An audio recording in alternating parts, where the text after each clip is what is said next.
ગીર સોમનાથ જિલ્લામાં આજરોજ સ્થાનિક સ્વરાજ્યની સંસ્થાઓની ચૂંટણી માટે મતદાન પ્રક્રિયા શરૂ થઈ ગઈ છે। ત્યારે કોડીનાર નગરપાલિકાની સામાન્ય ચૂંટણી તેમજ તાલાલા અને ઉના તાલુકા પંચાયતની કુલ 5 બેઠકની પેટા ચૂંટણી માટે સવારે 7 વાગ્યાથી મતદાન શરૂ થયું છે।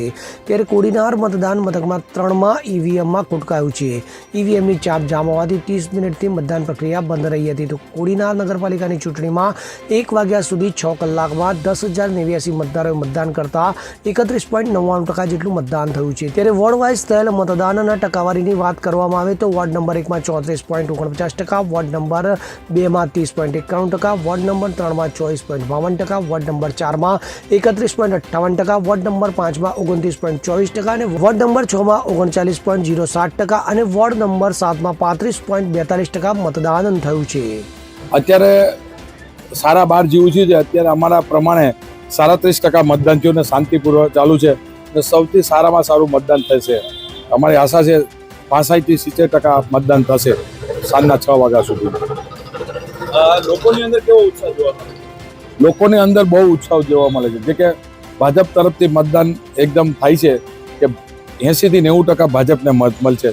કોંગ્રેસ વાળાની સામેથી ડિપોઝિટ જવાની છે, એ પાકું છે। આ વખતે 4 તો બિનહરીફ થઈ ગઈ છે, બાકીની 24 બાકી હતી। 24માં ભાજપ જ વિન છે ને। એમાં ભાજપમાં 24માંથી લગભગ મારા પ્રમાણે 18માં તો ડિપોઝિટ દૂર થાય છે કોંગ્રેસ। મારું નામ અશ્વિન બારડ છે। હું વોર્ડ નંબર 7માં મતદાર છું। અશ્વિનભાઈ, ચૂંટણીનો માહોલ કેવો છે? લોકોને શું અપીલ કરશે? સૌથી વધારે અત્યારે યુવાઓમાં ક્રેઝ દેખાય છે। યુવાઓ બહુ જોરથી સવારના વોટિંગ કરે છે અને હજી પણ તમે જોઈ રહ્યા છો બધા પ્રવાહ ચાલુ જ છે।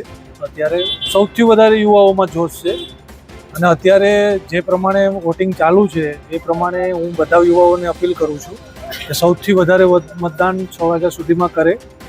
કોડીનારના સારા હિત માટે જે બી યોગ્ય ઉમેદવાર હોય એને વોટિંગ કરે।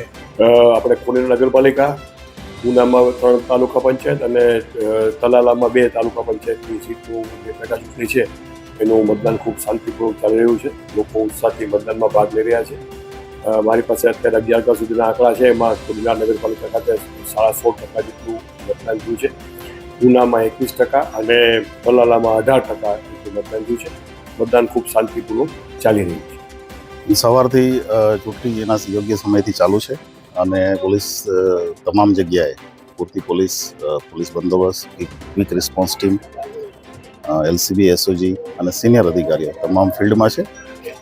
ચૂંટણી શાંતિપૂર્વક અત્યારે ચાલુ રહી છે અને એના યોગ્ય સમય મતદાન પૂરું થઈ જશે। સર, જિલ્લામાં ક્યાંય કોઈ અનિચ્છનીય બનાવ કે એવું કંઈ સામે આવ્યું? નહીં, કોઈ અનિચ્છનીય બનાવ નથી। ખૂબ જ શાંતિપૂર્ણ રીતે અને લોકો સારી રીતે નિર્ભયતાથી ચૂંટણી મતદાન કરી રહ્યા છે। લોકોને શું અપીલ કરશે? લોકશાહીમાં ચૂંટણી એક બહુ મોટું પર્વ હોય છે। તમામ લોકોને આપના માધ્યમથી અપીલ છે કે એમાં વધારેમાં વધારે મતદાન કરે। આ સ્થાનિક સ્વરાજ્યની ચૂંટણી એમની પોતાની શહેર કે ગામ ચલાવવા માટે છે અને એનો વધુમાં વધુ લાભ। સર, ઘણા ખરા કિસ્સાઓની અંદર દિવ્યાંગોને પોલીસ દ્વારા મદદ કરી અને મતદાન કેન્દ્ર સુધી પહોંચાડવામાં આવી રહ્યા છે। ખાસ કરીને જે લોકો દિવ્યાંગ છે અથવા જે લોકો વૃદ્ધ છે, જેમને મતદાન કેન્દ્રમાં આવવા જવામાં કંઈ તકલીફ પડે છે, તો સ્થાનિક પોલીસ બંદોબસ્ત છે એ તમામને મદદ કરી રહ્યો છે અને માનવતાનું પણ કાર્ય છે અને પોલીસની ફરજ પણ છે। Bureau report CN24 news.